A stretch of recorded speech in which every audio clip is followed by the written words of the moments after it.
ஜெய்ப்பூர் நகரின் மையப்பகுதியில் சூரியகர் அரண்மனை என்ற மிகப்பெரிய மற்றும் அழகான அரண்மனை இருந்தது. இந்த அரண்மனை அந்த ஊரின் பிரபல தொழிலதிபர் ரத்னவேலுக்கு சொந்தமானது. ரத்னவேல் பெயர் அந்த பகுதி முழுவதும் மரியாதையுடன் சொல்லப்பட்டது. அவருக்கு தொழிற்சாலைகள், ஹோட்டல்கள் மற்றும் நிலங்கள் என பெரிய அளவிலான தொழில்கள் இருந்தன. ஆனால் இந்த அரண்மனையின் உண்மையான அடையாளமாக திகழ்ந்தவர் அவருடைய மகன் ஆரியன். ஆரியன் இளைஞன், படித்தவன் மற்றும் மிகுந்த செல்வந்தன். நகரின் மிக விலையுயர்ந்த கல்லூரியில் படித்தவன். விலையுயர்ந்த கார்கள், பெரிய மனிதர்களின் நட்பு மற்றும் ஆடம்பரமான வாழ்க்கை, இதுதான் அவனுடைய உலகம். சிறு வயதிலிருந்தே அவனுக்கு எதற்கும் குறைவில்லை. ஒருவேளை அதனால்தான் என்னவோ அவனுக்கு ஏழை மக்களின் கஷ்டங்கள் புரியவில்லை. மறுபுறம் அதே நகரின் ஒரு சிறிய பழைய குடியிருப்பில் மீரா வசித்து வந்தாள். மீராவின் உலகம் முற்றிலும் மாறுபட்டது. ஒரு சிறிய வாடகை அறை, நோய்வாய்ப்பட்ட தாய் மற்றும் மாலை வரை வீட்டின் செலவை எப்படி சமாளிப்பது என்ற அன்றாட கவலை. மீரா அதிகாலையிலேயே எழுந்து தாய்க்கு மருந்து கொடுத்துவிட்டு வேலை தேடி புறப்படுவாள். அவளுடைய தாய் அடிக்கடி அவளை பார்த்து மெதுவாக சொல்வார், மகளே, உன் தந்தை இன்று உயிரோடு இருந்திருந்தால் நீ இவ்வளவு போராட வேண்டி இருந்திருக்காது. மீரா ஒவ்வொரு முறையும் புன்னகையுடன் பதிலளிப்பாள், அம்மா, கடவுள் நமக்கு உழைக்க கற்றுக் கொடுத்திருக்கிறார். ஒரு நாள் எல்லாம் சரியாகும். மீரா படிப்பில் மிகவும் கெட்டிக்கார பெண். ஆனால் குடும்ப சூழ்நிலை அவளை சிறு வயதிலேயே பொறுப்புள்ளவளாக மாற்றியது. கல்லூரியை விட்டுவிட்டு அவள் சிறிய வேலைகளை செய்ய வேண்டியிருந்தது. ஒரு நாள் அக்கம் பக்கத்து பெண் ஒருத்தி அவளிடம் சொன்னாள், மீரா, சூரியகர் அரண்மனையில் புதியதாக ஆட்கள் தேவைப்படுவதாக கேள்விப்பட்டேன். அதிர்ஷ்டம் இருந்தால் உனக்கு வேலை கிடைக்கலாம். மீரா உடனே முயற்சி செய்ய முடிவெடுத்தாள். அடுத்த நாள் காலை அவள் ஒரு சாதாரண சல்வார் குர்தா அணிந்து சூரியகர அரண்மனைக்கு சென்றாள். பிரம்மாண்டமான வாசலின் முன் நின்று ஒரு நிமிடம் அந்த அரண்மனையை பார்த்தாள். அவள் மனதில் ஒரு சிறிய பதற்றம் இருந்தது. ஆனால் அவள் தன்னை சமாளித்துக் கொண்டு உள்ளே சென்றாள். அரண்மனையின் மேலாளர் சேகர் அங்கு நேர்காணல் நடத்தி கொண்டிருந்தார். வேலைக்காக பல பேர் வந்திருந்தனர். சேகர் மீராவிடம் கேட்டார், உனக்கு என்ன மாதிரியான வேலைகள் தெரியும்? மீரா அமைதியான குரலில் கூறினாள், சார், எனக்கு என்ன வேலை கொடுத்தாலும் அதை நான் முழு நேர்மையுடன் செய்வேன் என்றாள். சேகர் சில நொடிகள் அவளை கூர்ந்து கவனித்தார். ஒருவேளை அவளுடைய எளிமையும் தன்னம்பிக்கையும் அவரை கவர்ந்திருக்கலாம். சிறிது நேரத்திற்கு பிறகு அவர் சொன்னார், சரி, உனக்கு இங்கே வேலை கிடைக்கலாம். ஆனால் நினைவில் வைத்துக்கொள், சூரியகர் அரண்மனையில் வேலை செய்பவர்களிடம் முழுமையான நேர்மை எதிர்பார்க்கப்படுகிறது. மீராவின் முகத்தில் முதல் முறையாக ஒரு நிம்மதியான புன்னகை வந்தது. அவள் பணிவுடன் குனிந்து, நன்றி ஐயா, உங்களுக்கு ஒருபோதும் புகார் அளிக்க வாய்ப்பு தரமாட்டேன் என்று கூறினாள். அன்றைய தினமே மீராவின் வேலை தொடங்கியது. சூரியகர் அரண்மனை அவளுக்கு முற்றிலும் புதிய உலகமாக இருந்தது. பிரம்மாண்டமான அறைகள், மின்னும் சரவிளக்குகள், எங்கு பார்த்தாலும் வேலை செய்யும் மனிதர்கள். ஆனால் மீரா விரைவில் தன் வேலையில் பழகிவிட்டாள். எவ்வித புகாரும் இன்றி ஒவ்வொரு வேலையையும் முழு ஈடுபாட்டுடன் செய்து வந்தாள். ஆனால் விதி அவளுக்காக வேறொன்றை எழுதி வைத்திருந்தது. ஒரு நாள் அதிகாலை மீரா அந்த பெரிய கூடத்தை சுத்தம் செய்து கொண்டிருந்த போது வெளியே ஒரு பளபளப்பான கருப்பு நிற கார் அரண்மனை உச்சத்தில் வந்து நின்றது. காரிலிருந்து இறங்கினான் ஒரு உயரமான தன்னம்பிக்கை மிக்க இளைஞன், ஆரியன். அரண்மனை பணியாளர்கள் பலரும் உடனே நேராக நிமிர்ந்து நின்றார்கள். அவன் அந்த அரண்மனை உரிமையாளரின் மகன் என்பது அனைவருக்கும் தெரியும். ஆரியன் வேகமான நடையுடன் உள்ளே வந்தான். தரை துடைத்துக் கொண்டிருந்த மீராவின் மீது அவனது பார்வை திடீரென விழுந்தது. அவன் சில நொடிகள் நின்று ஒரு மெல்லிய புன்னகையுடன் கேட்டான், நீ இங்கே புதியவளா? மீரா நிமிர்ந்து பார்த்து, ஆமாம், இன்று முதல் வேலை தொடங்குகிறேன் என்றாள். ஆரியன் சற்றே ஏளனமான சிரிப்புடன், சரி, கவனமாக இரு. இங்கே ஒரு சிறிய தவறு கூட மிகவும் விலை உயர்ந்ததாக, ஆபத்தானதாக முடியும் என்றான். மீரா அமைதியான குரலில், தவறு செய்ய மாட்டேன் ஐயா என்று பதிலளித்தாள். அவள் பதிலை கேட்டு ஆரியன் சற்றே ஆச்சரியப்பட்டான். பொதுவாக மக்கள் அவன் முன்னால் பதற்றத்துடன் தான் பதிலளிப்பார்கள். ஆனால் மீராவின் குரலில் பயம் இல்லை. அவன் சில நொடிகள் அவளை பார்த்துவிட்டு தோலை குலுக்கிக் கொண்டு மேலே சென்றான். ஆனால் அன்றைய தினத்திற்கு பிறகு பலமுறை இருவரும் நேருக்கு நேர் சந்திக்க நேர்ந்தது. ஒவ்வொரு முறையும் ஆரியன் அவளை ஏதாவது ஒரு விஷயத்தில் குற்றம் சொல்லிக்கொண்டே இருப்பான். வேலையின் வேகம் அல்லது வேலை செய்யும் முறை, ஏதாவது ஒன்றை சொல்லி காட்டுவான். ஏழை மக்கள் எப்போதும் பலவீனமானவர்கள் என்று அவன் நினைத்து கொண்டிருந்தான். ஆனால் மீராவோ ஒவ்வொரு முறையும் அமைதியாக தன் வேலையை செய்து வந்தாள். அவள் முகத்தில் எப்போதும் அதே அமைதியான தன்னம்பிக்கை இருந்தது. மெல்ல மெல்ல அரண்மனையில் இருந்த பலர் மீராவின் உழைப்பை பாராட்டத் தொடங்கினர். ஆனால் இது யாருக்கும் பிடிக்காமல் போனது. ஒரு மாலை நேரத்தில் அரண்மனை அலுவலகத்தில் ரத்னவேல் தனது நம்பிக்கைக்குரிய ஆட்களுடன் ஒரு பெரிய தொழில் திட்டம் குறித்து ஆலோசனையில் இருந்தார். இது பல கோடி ரூபாய் மதிப்பிலான ஒப்பந்தம். இந்த திட்டம் வெற்றியடைந்தால் ரத்னவேல் குடும்பத்தின் தொழில் இன்னும் விரிவடையும். ஆனால் அன்றிரவே அந்த அரண்மனையின் அமைதியையே குலைக்கும் ஒரு சம்பவம் நடந்தது. மறுநாள் காலை அலுவலகத்தின் முக்கியமான ஆவணங்களை சரிபார்த்த போது திட்டத்துடன் தொடர்புடைய சில மிக முக்கியமான கோப்புகள் காணாமல் போயிருந்தது தெரிய வந்தது. அரண்மனை முழுவதும் திடீரென சந்தேகமும் கவலையும் சூழ்ந்தது. ரத்னவேலின் முகம் கோபத்தால் சிவந்தது.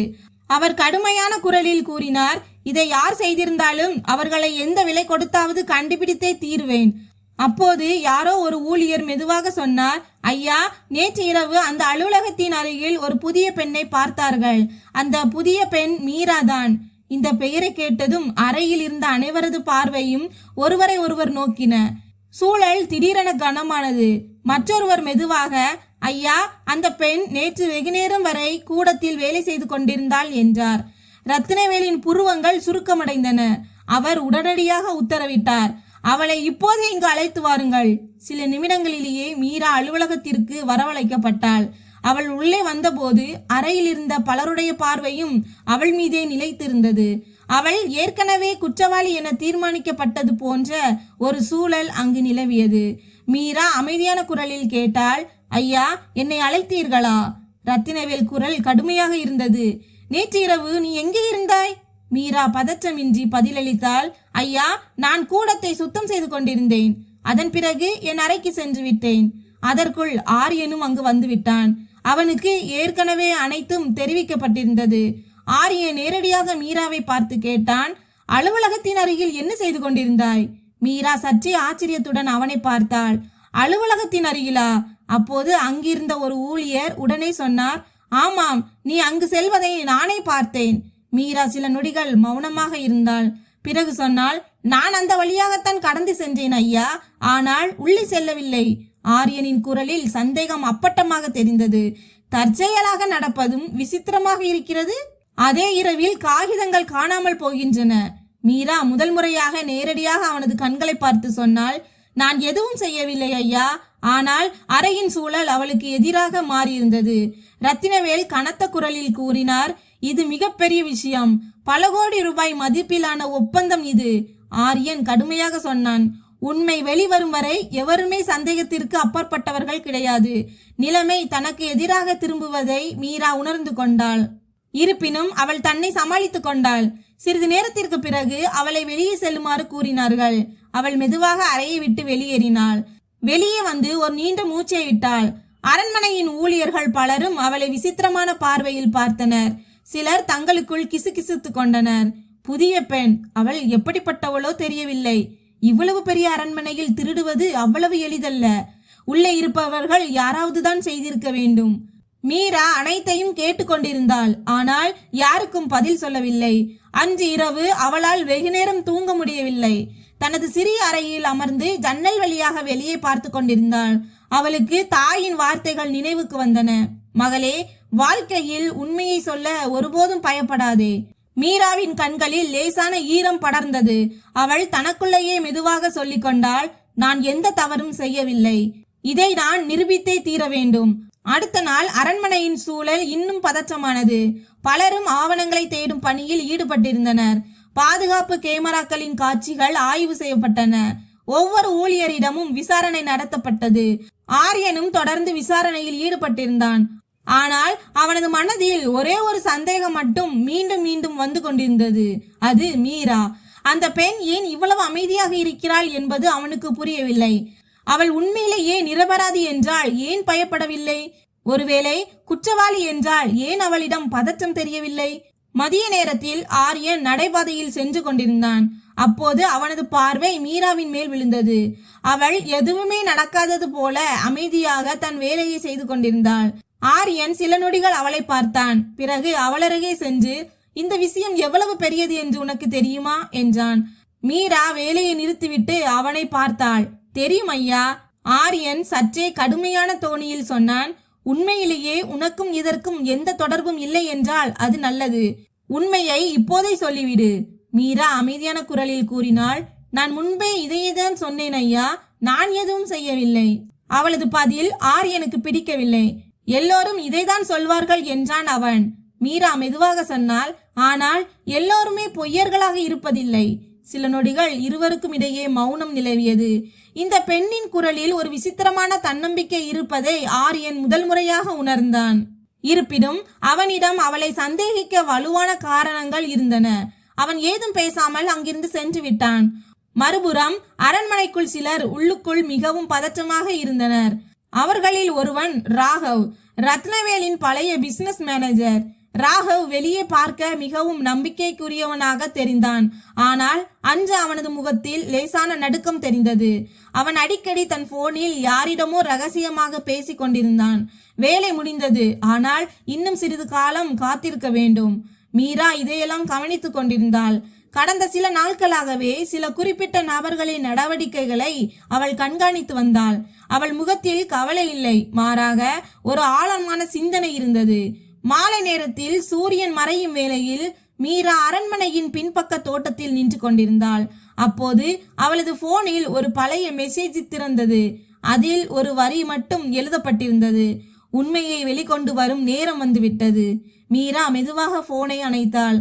அவளது கண்களில் இப்போது பயம் இல்லை, மாறாக ஒரு தெளிவான முடிவு தெரிந்தது. அதே கணத்தில் தான் நிரபராதி என்பதை நிரூபிப்பது, தன்னை நிரபராதி என்று நிரூபிப்பது மட்டுமல்லாமல் சூரியகர் அரண்மனையையே அழிக்க பார்த்த அந்த சதியையும் வெளிக்கொண்டு வர மீரா முடிவெடுத்தாள். அன்று இரவு மீரா தன் அறையில் அமர்ந்து சில பழைய காகிதங்களையும் குறிப்புகளையும் எடுத்தாள். பல நாட்களாக அவள் அரண்மனையில் நடக்கும் ஒவ்வொரு சிறிய விஷயத்தையும் மௌனமாக கவனித்து வந்தாள். சிலரது நடவடிக்கைகள் அவளுக்கு ஏற்கனவே விசித்திரமாக தெரிந்தன. அவளுக்கு அதிக சந்தேகம் ராகவ் மீதுதான் இருந்தது. ராகவ் பல ஆண்டுகளாக ரத்தினவேல் பிசினஸ் மேனேஜராக இருந்தான். வெளியே பார்க்க அவன் மிகவும் விசுவாசமானவனாக தெரிந்தான். ஆனால் மீரா பலமுறை அவன் மறைமுகமாக போனில் பேசுவதை கண்டிருந்தாள். அவனது பேச்சுக்கள் எப்போதும் மிக மெதுவான குரலிலேயே இருக்கும். உண்மையை கண்டறிய நான் அவசரப்படக்கூடாது என்று மீரா தனக்குள் நினைத்து கொண்டாள். அடுத்த நாள் அரண்மனையில் ஒரு கூட்டம் நடத்தப்பட்டது. ரத்னவேல், ஆரியன் மற்றும் கம்பெனியின் முக்கிய நபர்கள் அங்கு இருந்தனர். அனைவரது முகத்திலும் கவலை அப்பட்டமாக தெரிந்தது. ஆவணங்கள் காணாமல் போனதால் பல கோடி ரூபாய் மதிப்பிலான திட்டம் நின்றிருந்தது. ஆரியன் ஆவேசமாக, இந்த காகிதங்கள் இன்னும் 2 நாட்களில் கிடைக்காவிட்டால் நமது மொத்த ஒப்பந்தமும் கை நழுவி போய்விடும் என்றான். அறையில் அமைதி நிலவியது. ராகவ் மெதுவாக, ஐயா, இதை செய்தவர் இன்னும் அரண்மனைக்குள்ளேதான் இருக்கிறார் என்று நான் நினைக்கிறேன் என்றான். ரத்தினவேல் கனத்த குரலில், அப்படியானால் அவரை எவ்வளவு சீக்கிரம் முடியுமோ அவ்வளவு சீக்கிரம் கண்டுபிடிக்க வேண்டும் என்றார். கூட்டம் முடிந்ததும் அனைவரும் வெளியேற தொடங்கினர். அதே சமயம் மீரா நடைபாதை வழியாக சென்று கொண்டிருந்தாள். அவளது பார்வை திடீரென ராகவ் மீது விழுந்தது. ராகவ் அவசரமாக போனில் பேசிக் கொண்டிருந்தான். அவன், இன்னும் ஒரே ஒரு நாள், அப்புறம் எல்லாம் நம் கைக்கு வந்துவிடும் என்று கூறினான். மீரா சற்று தொலைவிலேயே நின்றுவிட்டாள். ராகவ் போனை வைத்தவுடன் விரைவாக மறுபக்கம் சென்று விட்டான். மீராவின் மனதில் சந்தேகம் இப்போது இன்னும் வலுத்தது. அன்று இரவு அவள் அரண்மனையின் பழைய சேமிப்பு அறைக்கு சென்று சில கோப்புகளை ஆராய தொடங்கினாள். ஏதாவது ஒரு துப்பு கிடைக்கும் என்று அவள் நம்பினாள். சிறிது நேரத்திற்கு பிறகு அவளுக்கு ஒரு பழைய கோப்பு கிடைத்தது. அதில் பல பழைய தொழில் ஆவணங்கள் இருந்தன. அந்த கோப்பிற்குள் இருந்த ஒரு பெயரை கண்டு அவள் ஒரு கணம் திகைத்து நின்றாள். அந்த பெயரை பார்த்ததும் அவளது கண்களில் ஒரு விசித்திரமான பிரகாசம் தெரிந்தது. ஆனால் அப்போது பின்னாலிருந்து ஒரு குரல் கேட்டது. நீ இங்கே என்ன செய்து கொண்டிருக்கிறாய்? மீரா திடுக்கிட்டு திரும்பினாள். அங்கு ஆரியன் நின்று கொண்டிருந்தான். ஆரியன் கடுமையான குரலில் சொன்னான், இந்த இடம் ஊழியர்களுக்கானது அல்ல. மீரா சிறிது நேரம் மௌனமாக இருந்துவிட்டு, நான் எதையோ தேடிக்கொண்டிருந்தேன் என்றாள். ஆரியன் புருவத்தை சுருக்கி கேட்டான், என்ன தேடிக்கொண்டிருந்தாய்? மீரா நேரடியாக பதில் சொல்லவில்லை. கோப்பை மூடிவிட்டு மெதுவாக சொன்னால், உண்மையை. அவளது பதிலை கேட்டு ஆரியன் லேசாக சிரித்தான். உண்மை? உனக்கு என்ன தோன்றுகிறது? நீ ஏதோ துப்பறியும் வேலை செய்கிறாய் போலிருக்கிறது. மீரா அமைதியான குரலில் கூறினாள், சில நேரங்களில் மக்கள் உண்மையை எங்கே மறைக்கிறார்களோ அங்கேதான் அது கிடைக்கும். ஆரியன் சில நொடிகள் அவளை பார்த்தான். இந்த பெண் ஏன் இவ்வளவு தன்னம்பிக்கையுடன் இருக்கிறாள் என்பது அவனுக்கு புரியவில்லை. பிறகு அவன் சற்றே அதிகார குரலில் சொன்னான், பார் மீரா, நீ உண்மையிலேயே நிரபராதி என்றால் உன்னை தேவையில்லாமல் சிக்கலில் மாட்டிக்கொள்ள செய்யாதே. மீரா ஒரு மெல்லிய புன்னகையுடன், நான் சிக்கலில் இல்லை ஐயா, சிக்கலில் இருப்பவர்கள் உண்மையை கண்டு பயப்படுபவர்கள்தான் என்று கூறிவிட்டு அங்கிருந்து சென்றாள். ஆரியன் சிறிது நேரம் அங்கேயே நின்றிருந்தான். அவனது மனதில் முதல் முறையாக சந்தேகத்தின் திசை மாறத் தொடங்கியது. மறுபுறம் ராகவ் மிகவும் பதற்றமடைந்தான். அன்று இரவே தனது கூட்டாளியை சந்திக்க அவன் முடிவெடுத்தான். அரண்மனைக்கு வெளியே ஒரு ஒதுக்குப்புறமான இடத்தில் அவர்கள் சந்தித்தனர். ராகவ் கோபமாக, வேலையை சீக்கிரம் முடிக்க வேண்டும், இல்லை என்றால் நிலைமை மோசமாகிவிடும் என்றான். அவனது கூட்டாளி, ஆவணங்கள் நம்மிடம்தான் உள்ளன, ஆனால் சரியான நேரத்திற்காக காத்திருக்க வேண்டும் என்றான். சற்று தொலைவில் நின்று ஒரு நிழல் தங்களை பார்த்து கொண்டிருக்கிறது என்பதை அவர்கள் உணரவில்லை. அந்த நிழல் மீராதான். அவள் தன் போனில் அவர்களது உரையாடல்கள் அனைத்தையும் பதிவு செய்து கொண்டாள். இப்போது அவளிடம் மிகப்பெரிய ஆதாரம் இருந்தது. ஆனால் வெறும் ஆதாரம் மட்டும் போதாது என்று அவளுக்கு தெரியும். உண்மையை எல்லாருக்கும் முன்னால் கொண்டு வர சரியான நேரத்தை தேர்ந்தெடுப்பது அவசியம். அடுத்த நாள் காலை அரண்மனையில் ஒரு பெரிய கூட்டம் ஏற்பாடு செய்யப்பட்டது. ரத்தினவேல் அனைத்து ஊழியர்களையும் அந்த பெரிய கூட்டத்திற்கு அழைத்தார். அவரது குரல் கடுமையாக இருந்தது. இந்த அரண்மனைக்கு துரோகம் செய்தது யார் என்பது இன்று தெரிந்துவிடும். கூடமே அமைதியாக இருந்தது. கூட்டத்தில் நின்றிருந்த மீராவின் மீது ஆரியனின் பார்வை விழுந்தது. அடுத்து என்ன நடக்கப் போகிறது என்பது அவளுக்கு ஏற்கனவே தெரிந்தது போல அவள் முகம் அமைதியாக இருந்தது. அப்போது ரத்தினவேல், இதை செய்தவர் யாராக இருந்தாலும் இப்போதே உண்மையை ஒப்புக்கொண்டால் ஒருவேளை மன்னிக்கப்படலாம் என்றார். சில வினாடிகள் அந்த இடமே முற்றிலும் அமைதியாக இருந்தது. பிறகு திடீரென மீரா முன்னே வந்தாள். அனைவரது பார்வையும் அவள் மீதே நிலைத்தது. மீரா தெளிவான குரலில் சொன்னாள், ஐயா, உண்மையை சொல்லும் நேரம் வந்துவிட்டது. மீராவின் குரல் அந்த கூடம் முழுவதும் எதிரொலித்தது. அவள் தானாகவே முன் வருவாள் என்று யாரும் எதிர்பார்க்கவில்லை. ஆரியனின் புருவங்கள் சுருக்கமடைந்தன. அவன் கேட்டான், அப்படியானால் உனக்கு எல்லாம் தெரியும் என்பதை ஒப்புக்கொள்கிறாயா? மீரா அமைதியாக, ஆமாம், எனக்கு எல்லாம் தெரியும். ஆனால் உண்மை நீங்கள் நினைப்பது போன்றது அல்ல என்றாள். கூடமே சதம்பித்து நின்றது. ரத்னவேல் கனத்த குரலில் சொன்னார், உன்னிடம் உண்மை இருந்தால் அதை இப்போதே எல்லோருக்கும் முன்னால் சொல்லு. மீரா மெதுவாக தன் போனை எடுத்து, முதலில் நீங்கள் இதை கேளுங்கள் என்றாள். அவள் போனில் இருந்த பதிவை ஒலிக்க செய்தாள். சில வினாடிகள் அந்த அரங்கம் முழுவதும் 2 குரல்கள் எதிரொலித்தன. வேலையை சீக்கிரம் முடிக்க வேண்டும், இல்லையென்றால் நிலைமை மோசமாகிவிடும். ஆவணங்கள் நம்மிடம்தான் உள்ளன, ஆனால் சரியான நேரத்திற்காக காத்திருக்க வேண்டும். அந்த பதிவு முடிந்ததும் கூடமே பரபரப்பானது. அனைவரது பார்வையும் மெல்ல மெல்ல ஒரு மனிதரின் மீது நிலைத்தது. அவர் ராகவ். ராகவின் முகம் திடீரென வெளுத்து போனது. ஆரியன் ஆவேசமாக அவனை நோக்கி சென்றான். இது உன் குரல் தானே ராகவ்? ராகவ் சில நொடிகள் மௌனமாக இருந்தான். பிறகு சொன்னான், இதெல்லாம் பொய். இந்த பெண் எங்களை சிக்க வைக்க பார்க்கிறாள். மீரா உடனடியாக, இது பொய் என்றால் பிறகு இது என்ன என்று கேட்டவாறே தன் பையில் இருந்து சில காகிதங்களை எடுத்தாள். காணாமல் போன அதே அசல் ஆவணங்கள் இவைதான். நேற்றிரவு அரண்மனைக்கு வெளியே இருந்த ஒரு காரில் இருந்து இவை எனக்கு கிடைத்தன. ரத்னவேல் அந்த காகிதங்களை தன் கையில் வாங்கி உற்று நோக்கினார். சில வினாடிகளில் அவரது முகம் இறுகியது. இது அதே அசல் கோப்புதான். இப்போது அங்கிருந்தவர்களுக்கு உண்மையில் சதி செய்தது யார் என்பது புரிந்துவிட்டது. ஆரியன் கோபமாக, ராகவ், நீ எங்களுக்கு துரோகம் செய்து விட்டாய் என்றான். ராகவ் தன் ஆட்டம் முடிந்துவிட்டது என்பதை புரிந்து கொண்டான். அவன் மெதுவாக, ஆமாம், நான் தான் செய்தேன் என்றான். அரங்கம் முழுவதும் அதிர்ச்சியில் உறைந்தது. ராகவ் கோபத்தில் கத்தினான், பல ஆண்டுகளாக இந்த கம்பெனிக்காக உழைத்தேன். ஆனால் உண்மையான லாபம் எப்போதும் ரத்னவேல் குடும்பத்திற்கே கிடைத்தது.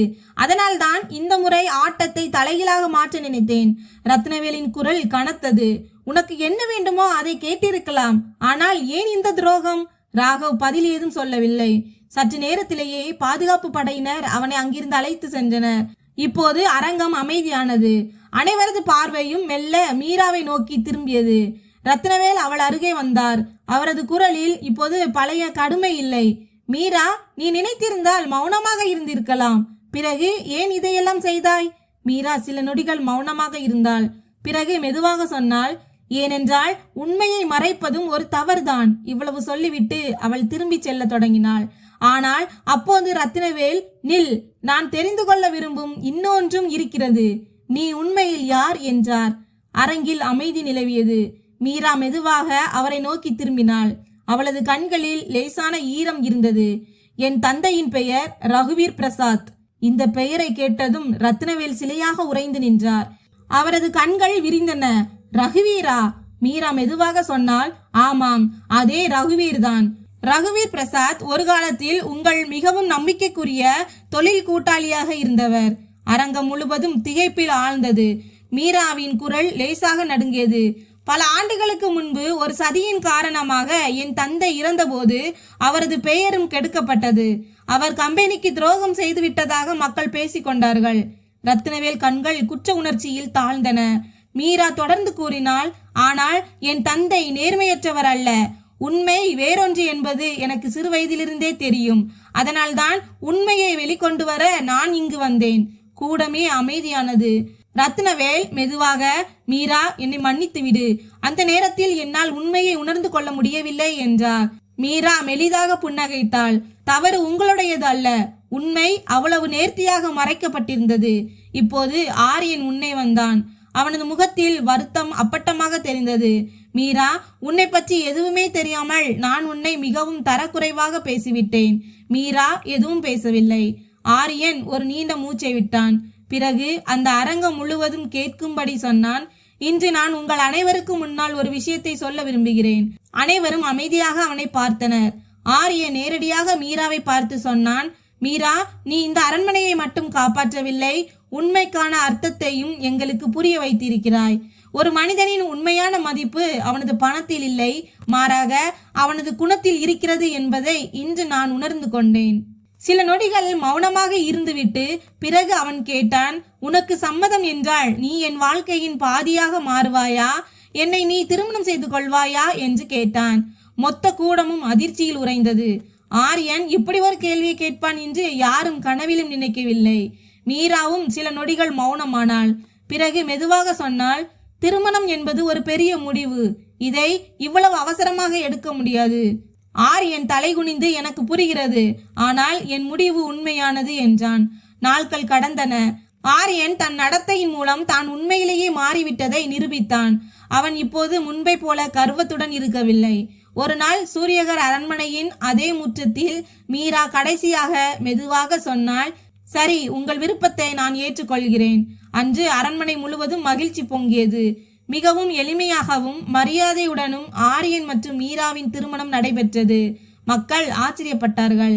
ஏனென்றால் எந்த ஒரு ஏழை பெண்ணை ஒரு காலத்தில் பலவீனமானவள் என்று உலகம் நினைத்ததோ அதே பெண் தன் உண்மை, தைரியம் மற்றும் நேர்மையால் ஒரு கோடீஸ்வர இளைஞனின் வாழ்க்கையையே மாற்றிவிட்டாள்.